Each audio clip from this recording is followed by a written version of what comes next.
The world is under threat, not from aliens or terrorists or nuclear bombs, but from something much less obvious. For millions of years, nature was in charge of the earth, and all the waste from animals and humans would rot down and turn into soil. Soil helped to make the things grow for animals and humans to eat, so for millions of years it was the perfect recycling system.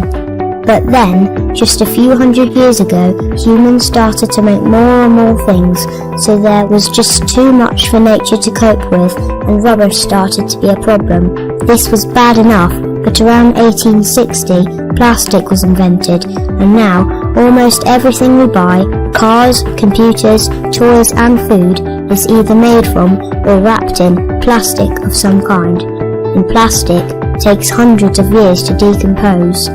All this junk litters our planet, and lots of it ends up in the sea. In the middle of the Pacific Ocean, there are 2 islands of rubbish that together are over 5 times the size of the whole of England. No one has worked out how to clean them up, so they're just getting bigger. Rubbish that isn't recycled goes into enormous pits called landfill. These pits are filled to the top with rubbish and then covered over. But as the rubbish rots, it produces lots of a gas called methane. Methane is what is known as a greenhouse gas. Too much greenhouse gas changes the world's climate and makes it hotter. Also, nasty poisonous liquid leaks out, and this has to be treated like sewage to make it safe. Yuck! In Devon alone, the amount of rubbish going to landfill weighs around the same as 7,682 jumbo jets. What doesn't find its way to landfill is left around on the streets, in the countryside, or on beaches where it not only looks horrible, but it's a real danger for wildlife. One plastic carrier bag can split into lots of pieces, and if animals, birds or fish swallow these, it may choke them. Small creatures can get stuck in discarded bottles and cans and drown or starve. When it's hot, glass bottles can start fires, destroying huge areas of countryside. Much of what ends up in landfill could be recycled, and people are now being encouraged to recycle more of their household waste. But it isn't just rubbish from our homes that finds its way to landfill. There's a huge amount that comes from shops, offices, factories and other businesses. Up until now, businesses have had to sort out all their rubbish for recycling, but many didn't have the time for the Zero to Landfill campaign, because they would like to see everything recycled so landfill wouldn't be needed anymore. To help with this, they have spent over £4 million on a fantastic new waste sorting machine, which means businesses wouldn't have to sort their rubbish anymore. This machine is huge, it's over 10 metres high, covers the same area as one football pitch, and it can sort up to 300 tonnes of rubbish per day. That's the same rate as 37.5 full-size elephants. So how does it work? Let's go and see it in action. Rubbish arrives at EnviroHub from all around the county in dust carts, front loaders and wheelie bins, where it is emptied out onto the floor. Then it is lifted by this mechanical grabber and dumped into the hopper, where it is shredded down into smaller pieces. From the shredder, the rubbish goes up this belt to a big drum called a trommel screen. This tumbles the rubbish to remove all the soil and dust, which gets turned into a fuel called Refuse Derived Fuel Product, or RDF for short. Everything else continues on to here.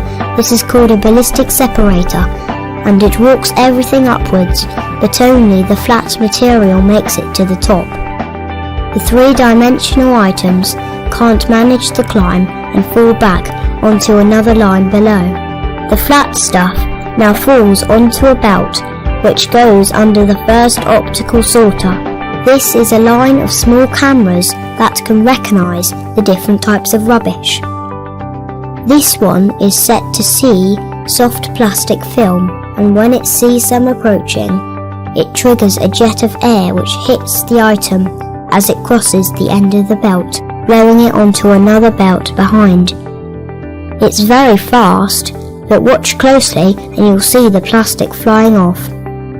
That's amazing! This rubbish left on the belt drops down to another below.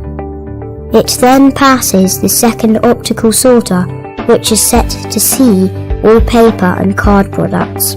It's very important that nothing else gets through, so just to make doubly sure, there are 2 people inspecting it. Remember the 3D stuff that didn't make it to the top of the line earlier? Let's go and see what happened to it. Here it is, going past a very powerful magnet which attracts all ferrous metal. That's metals like iron and steel which are magnetic. Everything else won't be attracted by the magnet, so goes on to the eddy current machine, which removes all non-ferrous metals such as aluminium, things like drink cans. All the metals are collected in the skips below. The non-metallic material left on the belt then goes twice past another optical sorter. The first time it puts all plastic on one side, and the second time it puts all paper and card on the other. Anything left over will also go into the fuel product, or RDF as we mentioned before. Under the machine are all these bays where the different materials end up. The contents are eventually baled and wrapped like this, ready to be transported. What an amazing machine! So where does it all go? The metal will be sent to be melted down, so it can be made into other metal products. Paper will be recycled into tissue such as toilet roll and hand towels. Plastics are recycled into new products. Some obvious ones such as carrier bags and bin liners, but also fleeces, umbrellas, children's toys and even car bumpers. Card is generally shipped to China for recycling. This goes on ships that have delivered products from China into the UK and needs to return anyway, so it is reasonable. The risk of long-term climate change, which would make parts of the planet impossible to live in, is very high. So what can you do? Never drop litter. Remember, it doesn't just look horrible, it's a danger to wild and domestic animals. If there's no litter bin, then take it home. At home, help your parents with recycling your rubbish. If you have a drink from a can, put it straight in the recycling bin and save your mum having to do it. Do the same with paper and card. Better to let your parents deal with the glass bottles though. Learn about which plastics are recyclable. They should have this symbol on them if they are. Make sure they go in the plastics recycling. Be careful not to put things in that don't have the symbol, because that will spoil a whole load and it may prevent it from being recycled. You can also recycle clothes, mobile phones and most old toys. Every little bit that goes into the recycling bin means less in landfill. Be careful with old batteries. When they start to decompose, poisonous chemicals leak out. Take them to your local waste recycling site and put them in the special bin provided. These things really do make a difference. If everyone did them, we'd be well on our way to solving the problem. But if you want to do something on a bigger scale, why not see if your class or scout or guide group could organise a litter pick? Especially if you live near a beach or a public area, this is a great thing to do. When places are clear of litter, it discourages other people from dropping it. Do make sure there are adults in charge though. Previous generations have failed to heed the scientists' warnings. But you and your friends, along with people like those at EnviroHub, can help to clean up the mess they have left. We are all very lucky to live somewhere as beautiful as Devon. Let's do our best to keep it that way. And at the same time, we will be helping the whole planet.